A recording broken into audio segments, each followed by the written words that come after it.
Hi, everybody. This is Nancy from the team at Community Homeworks in Kalamazoo. Thank you for tuning in to another story about the people we meet and the impact of our work. Since 2009, Community Homeworks has been working hard to help homeowners stay safely in their homes by providing critical home repairs to income-eligible people. We also offer home maintenance classes and even lend tools so we can cultivate basic skills as we build relationships across neighborhoods. This podcast, called Being Right at Home, will include stories of empowerment, stories of hope, stories of what can happen when people work together. In the words of T.S. Eliot, home is where one starts from. So let's begin. Okay, everybody, we are back in the studio finally, and it's 2026, and I'm thrilled that we are finally back here, and it feels right, it feels comfortable, and it feels like it's time to get going on this year, and hope everybody that's listening is off to a good start with our new year, and let's begin. Fun fact for today is about electricity. So here it goes. I am going to give you actually two fun facts. The first one is that LED light bulbs use, and try to fill in the blank, how much less electricity? The answer is 80%. So all of you who need new light bulbs, it might be wise if you want to save some electricity to look for the LED light bulbs. The other fun fact that kind of coincides with this is 54% of all electricity is wasted. I'm going to remember that as I continue on into this new year, like what can I do to save electricity? So anyway, on that note, let me introduce our speaker who's going to be talking about a little bit about electricity. We have Mr. Harry here, who is one of our fan favorites with our education programs, the Handy at Home series. Mr. Harry has been on board with us for years. He truly is a fan favorite. When I talk to participants and the staff, yes, Tiana or Sam, about Mr. Harry, and before they even say anything, there's a big smile on their face. So they just adore this man that you're about to hear from. So I didn't know much about his background until a couple weeks ago, so we are going to start with that. Harry, thanks so much for coming to Being Right at Home, and I appreciate the time today. Oh, that's fine. It's something I really like to do. As you said, I've been involved with Community Homeworks for many years. Just about the time they moved into the Bryant location, so that's, 6, 8 years ago, I guess. Yeah. It's just fun to do. Oh, good. But before that, I want to back up a little bit because you have quite a interesting life story. I thought, you might want to consider going to some log cabin in the mountains and writing your memoir because from what I'm reading, you lived most of your life in the Detroit area. So tell us a little bit about what you did during your career in Detroit. Well, I started out teaching middle school shop. Okay. And it was fun. It was in the Detroit district. Mm-hmm. And then I got a call from some friends of mine, said they were looking for a building teacher. And at the same time I was teaching, I was doing some on-the-side business construction. And I worked for Habitat for Humanity in the Detroit area for a short time as a construction manager. They were looking for a building teacher at a career center in the Livonia district, which is one of the suburbs of Detroit. Took the job, and through that, I spent about 15 years doing that, and also picked up a little gig doing an adjunct at the Henry Ford College. Wow, so education is a huge part of your background. Yes, and that's part of what I like about Community Homeworks. It gives me a chance to at least continue teaching part-time. Mm-hmm. Mm-hmm. That makes perfect sense. Yeah. But in addition to that, your skills in education, because I've been to your class, so I know how much fun they are. You do have a gift for, I guess, just getting information across in a fun way. Where does that come from? I don't know. I guess I'm just try to be a comedian at the side. I don't know. If education and teaching isn't fun, then the people aren't going to be engaged in it. Mm-hmm. So I have to have a little bit of fun with it. And unfortunately, sometimes my wife gets to be the brunt of some of my jokes. I should have brought her in. Oh, no. In fact, I'm dreading the day when Tiana runs into her. Jana can tell her a few stories or Oh, hear yeah. a few stories. So, oh, the other thing that I noticed that is just fascinating to me is that you were a radio co-host. It's been a short time. It was a little weekend thing, an AM station in the Detroit area doing a handyman show. It was a call-in radio show. Mm-hmm. Mm-hmm. What kind of questions would they call in? Do you? Oh, it could be anything from broken concrete to light bulbs that don't work to paint problems that you never knew what was going to happen. How did you do with that? Because I would be like, oh yeah, how did you do with the questions that were kind of off the wall and not expected?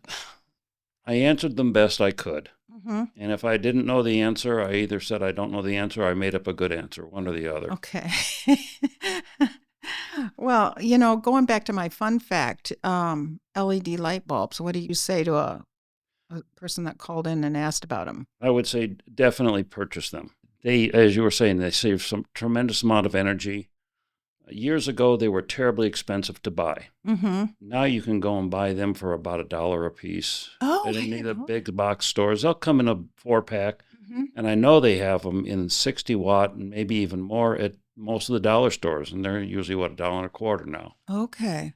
And you'll save that money in the first year, Oh, probably the first month. okay. Okay. See, we might need another Ask the Handyman talk show or something in Kalamazoo. So that's very cool. That's very cool. We know when you got involved with community homework. So it was moved over to this side of the state. And from what I understand, you have family here. So you want to be closer to family. Is that Correct? Yeah. okay? Okay. When the grandkids started, my wife said, I'm moving to Kalamazoo. You weren't going to keep her from the kids. I just started packing. Okay, you knew you were going to. And then once you got in Kalamazoo, how did you hear about community homeworks? And the reason I ask that is because there's still a lot of people that have lived decades in Kalamazoo that don't know about us. They originally were meeting and doing their classes at the Trinity Church over on West Edge. Right? And my wife is a member of the church. Mm-hmm. And there was something going on in the evening, and I was helping her out, and I bumped into Jason, who was at that time with the education department. Mm-hmm. And we just started chatting in the hallway. And the next thing I know, he says, can you come in and let's talk about doing some classes together? Oh. And so he and I did some classes together. Then I started doing some of my own. And then there was the time when we had to do everything online. Mm-hmm. And that was usually a tag team with Jason, myself, and other people. That sounds like Jason. That's so cool that it just happened. I mean, you just ran into him. And the rest is history. I mean, here I am, and I've been doing it and love doing it. Yeah. And I believe we're actually taping this episode in January, but I believe it'll be loaded up in February, and you're going to be teaching in February. Do you remember the date?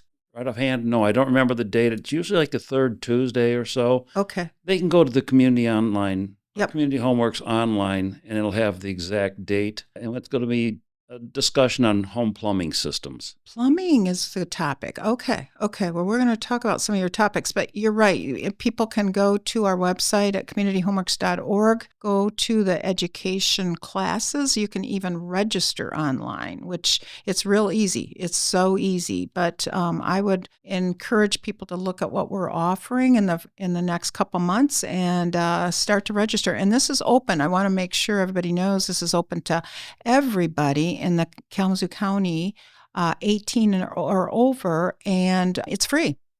So, I mean, you can't beat that. And I love about the classes, it's so hands-on. So give us an example with this plumbing class. How do you incorporate hands-on with plumbing?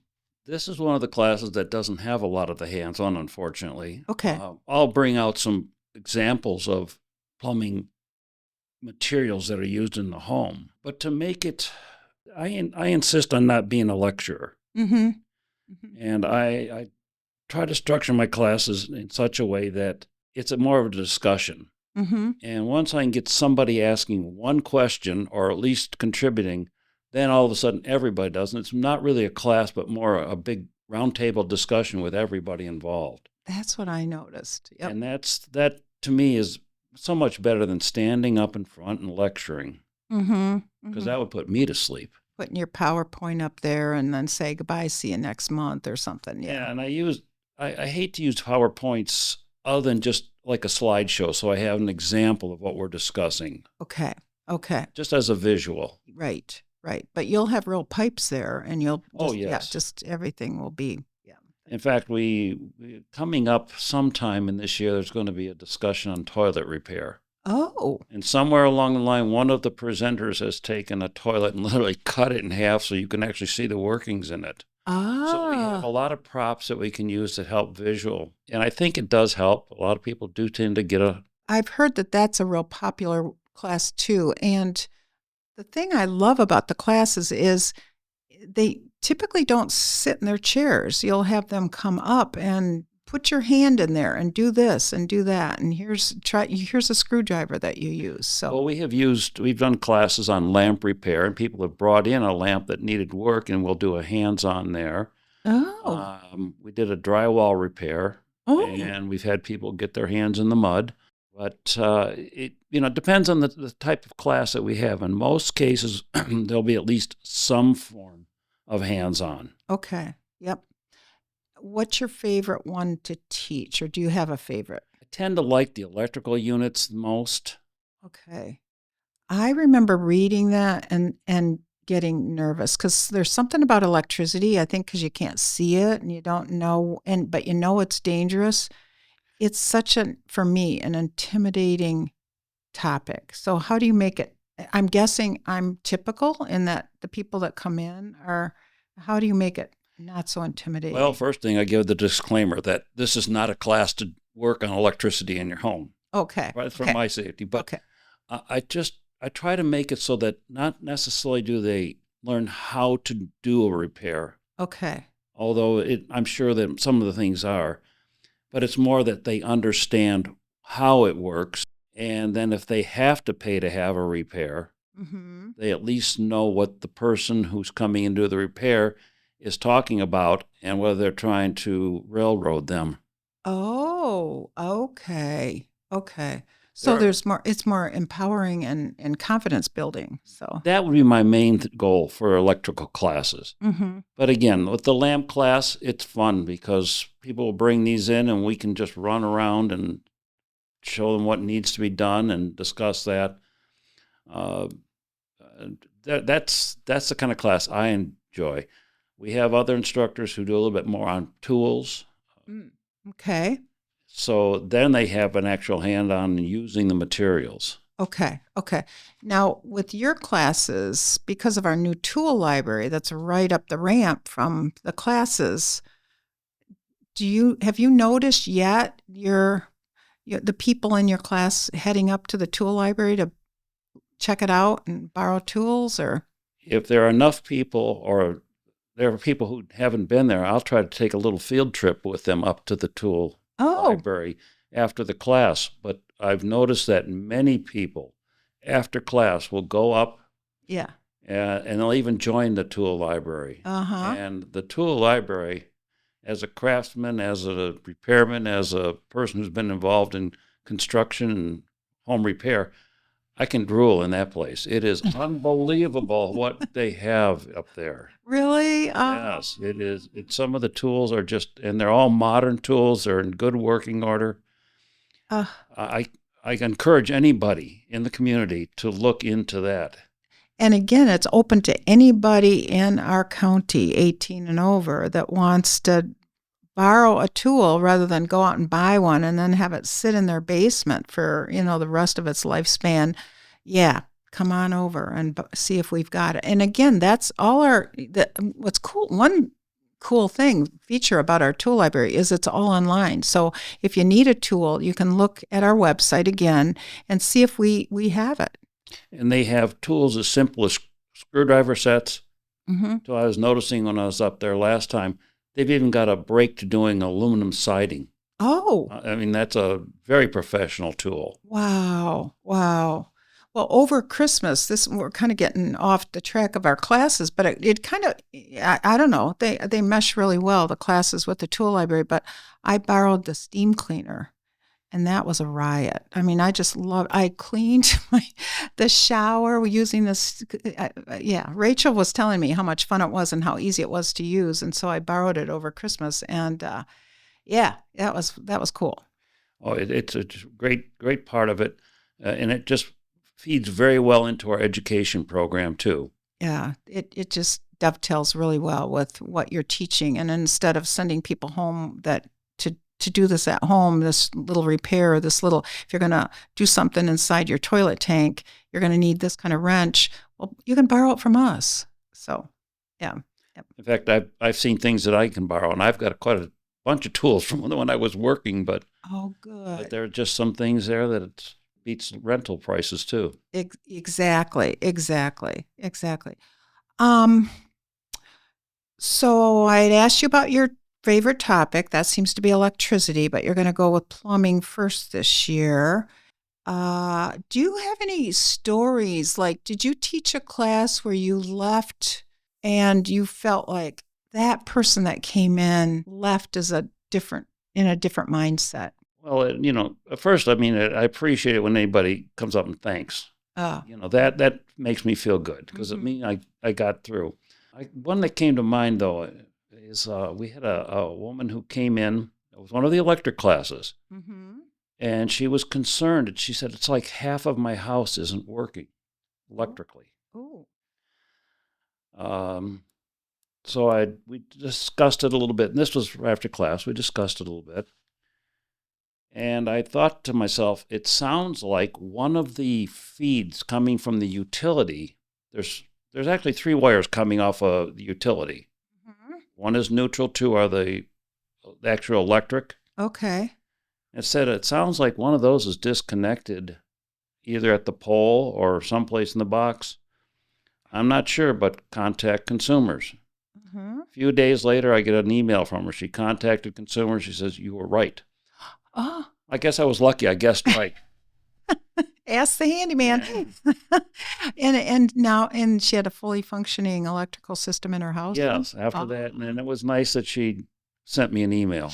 With that follow-up. Yeah. That is so cool. She might have went on indefinitely, She might have, or just sooner or later, I think she'd have found out, especially if you had an electric range or a dryer, because they wouldn't function at all. Whoa, okay. Oh, wow. Yeah, any others? I love these stories. Any others that you can think of? Well, we definitely have a good time with the lunch and learn because people have a little chance to get some nice food. So that's on our Tuesday lunch and learns. And oftentimes just casual discussions. We go through things in that. And that's the part that I like. Casual, we chat, and hopefully they learn something. I love that point because one thing I've noticed about our educational series, our Handy at Home, is that it not only builds skills, it builds community. Because the classes I've been to, some people walk in and know each other, but a lot of times they don't know each other. And what I noticed in the class I went to a while back is they came in as strangers and they left as friends almost. Do you notice that? Oftentimes, yes. And again, the interaction of people out in the class is kind of a neat thing, too, to see people, as you say, they come in as strangers and they're rather quiet. And as things go on, and as I said, I try to keep things more of a discussion than just a lecture. And when those discussions start happening and somebody asks a particular question, and another person says, I was thinking the same thing. And then they start chit-chatting, and sometimes the chit-chats even get to where I got to get involved in it. So pretty soon we're all, and that's that whole building community as we empower people is huge for us. And it sounds like you get that, and you not only get that, but you're just a natural at that. So I just want to thank you for that. Yeah. Wow. I was speaking of food though, I want to go back to food. Our lunch and learns, you're saying we're providing good food.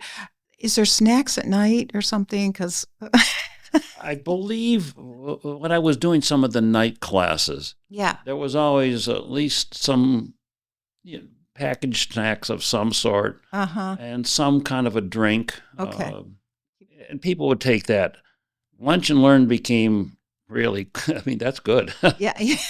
It's tasty. Yeah. In fact, afterwards, if there's any leftovers, word goes out amongst the staff. There's more food down in the education area if anybody's hungry. So we all kind of, run back there if we got time. So yeah, I've heard that too.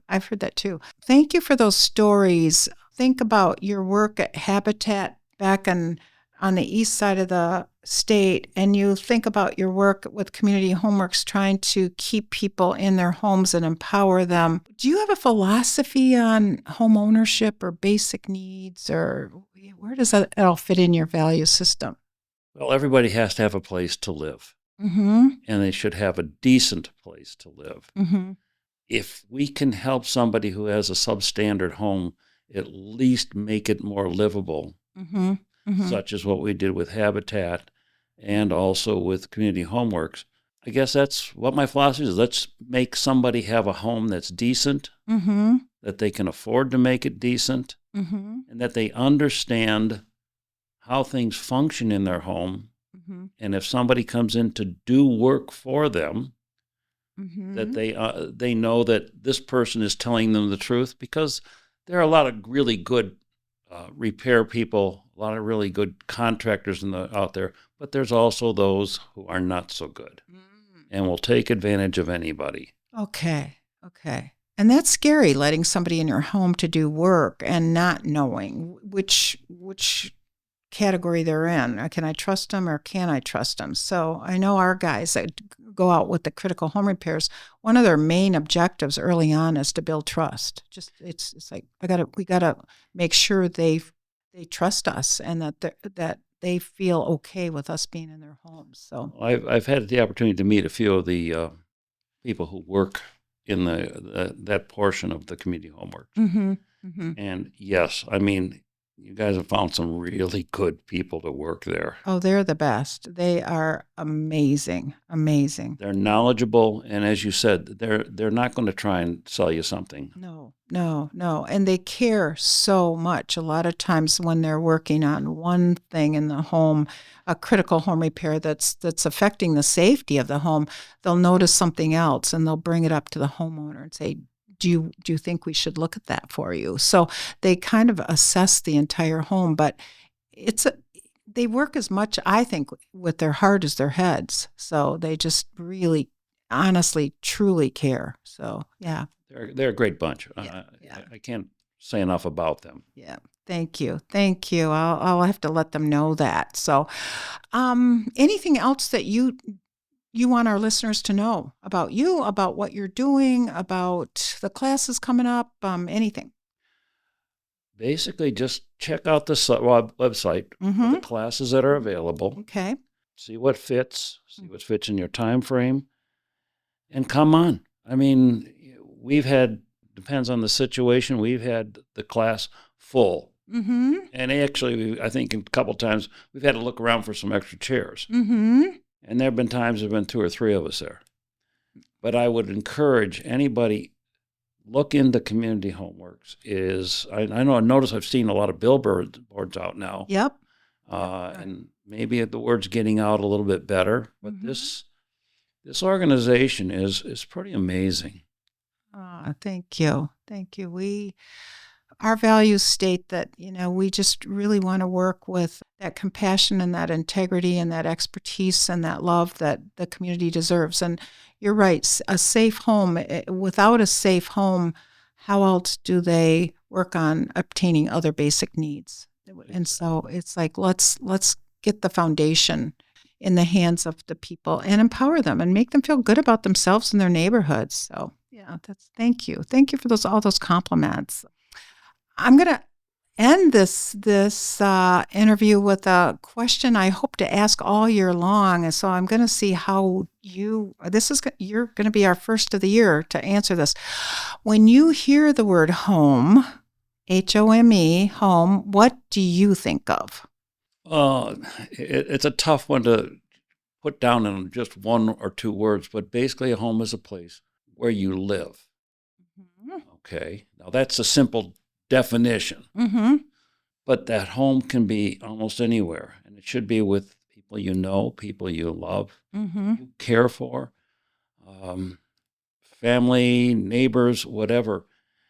Whether it's an apartment, whether it's a cabin in the woods, it's Mm-hmm. something that is not just a roof over your head. It's something, I guess, the best I could say is something that belongs to you. Mm. Okay. It belongs within you. And oh, I love that. That's perfect. Thank you. Thank you. Thank you, Mr. Harry. Thank you for being on our team at Community Homeworks. Thank you for being the person you are. Thank you for paying it forward with your expertise and helping us. And I look forward to a lot of great classes with you. Well, thank you. And again, it's my pleasure to be there. I guess my selfish side is I miss teaching. It gives me a chance to do it. But if it can be part of making life better for somebody else, that's a plus. I enjoy it. I really do. I can tell. I can tell. Thank you. Well, that's it for this time, everyone. Thank you so much for tuning in. Between now and next month, we will continue to be in our community, making a difference. But before signing off, I want to ask for your help. Please consider supporting us with a donation of any size. You can easily do this by visiting our website, communityhomeworks.org. Your help will allow us to empower more families as we build a stronger community, one home at a time. So until next month, please take care of yourself and each other. From our team to you, bye-bye for now.